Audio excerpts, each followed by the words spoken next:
Olá pessoal, sou Alexandre Pierini do Caderno de Resenhas.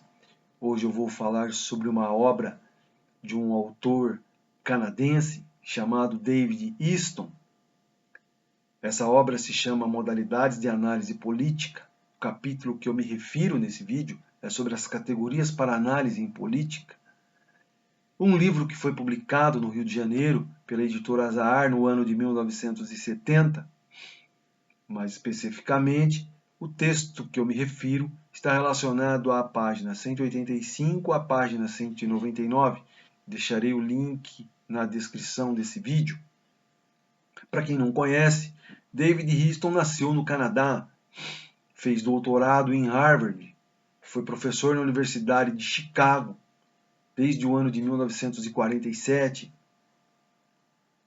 O tema central da teoria política para Easton reside em como fazer para os sistemas políticos sobreviverem em um mundo de estabilidade e, ao mesmo tempo, de mudança.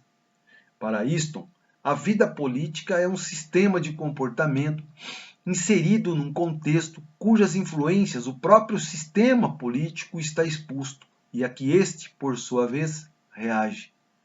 As interações políticas constituem um sistema de comportamento. Para essa afirmação, Easton propõe algumas interpretações. A primeira delas diz que as interações políticas numa sociedade constituem um sistema de comportamento. Segundo, o sistema de interações políticas não pode ser interpretado como se existisse num vácuo, mas deve ser cercado pelos contextos psicológicos, social, biológico e físico. A vida política forma um sistema aberto.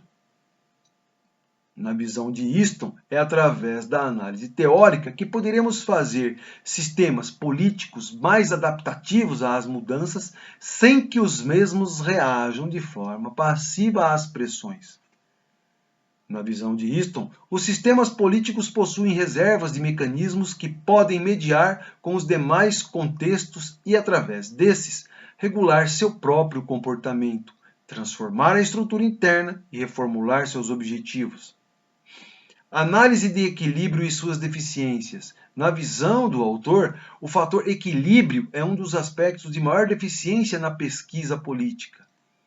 Se houver cuidado na elaboração da linguagem, equilíbrio e estabilidade, que são termos considerados como tendo a mesma significação. Duas particularidades do fator equilíbrio aponta Easton. Primeiro, restabelecer o antigo ponto de equilíbrio ou mudar para um novo. Segundo, a formulação de problemas relacionados ao caminho que toma o sistema na busca do retorno ao suposto ponto de equilíbrio antigo ou a obtenção de um novo ponto. Para isto, a adoção da análise de equilíbrio, por mais latente que possa ser, obscurece a presença das finalidades, que não possam ser descritas como um estado de equilíbrio. Para qualquer sistema social, inclusive o político, a adaptação representa mais do que simples ajustamento aos acontecimentos da sua vida. Alguns conceitos mínimos para a análise de sistema são fundamentais para o autor. A análise de sistemas deve estabelecer os próprios imperativos teóricos. O autor define sistema como um conjunto de variáveis sem levar em conta o grau de interrelacionamento entre elas.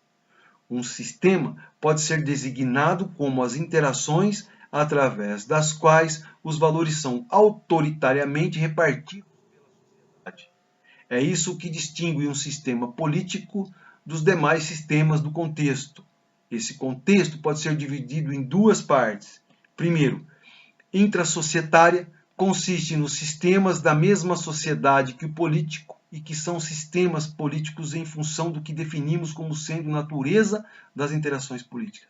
Exemplo, conjuntos de comportamentos, atitudes e ideias. A cultura, a estrutura social e as personalidades são somente funcionais da sociedade da qual o sistema político é também um componente. Segundo, extrasocietária, inclui todos aqueles que estão fora da sociedade em si. São componentes funcionais de uma sociedade internacional, um suprassistema que é parte qualquer sociedade. Variáveis de ligação em sistema. A transação entre os sistemas ou a troca será considerado através da relação de inputs e outputs. Demandas e apoios como indicadores de inputs. Através dos inputs, é possível captar o efeito da ampla variedade de acontecimentos e condições do contexto à medida que digam respeito à persistência de um sistema político. Os inputs servirão de variáveis resumo, concentrando e espelhando tudo o que é relevante no contexto da função da tensão política. É através das flutuações nos inputs, das demandas e apoios que encontraremos os efeitos dos sistemas do contexto transmitidos ao sistema político. Outputs e feedback. Outputs são decisões e ações das autoridades. Os outputs não apenas ajudam a influenciar os acontecimentos na sociedade mais ampla, da qual o sistema é uma parte, como também, ao fazer isso, auxiliam a determinar cada grupo de inputs que se sucedem em direção ao sistema político. Sem o feedback da informação sobre o que está acontecendo no sistema, as autoridades teriam que atuar às cegas. Então, pessoal, essa foi mais uma contribuição do Caderno de Resenhas. Até a próxima.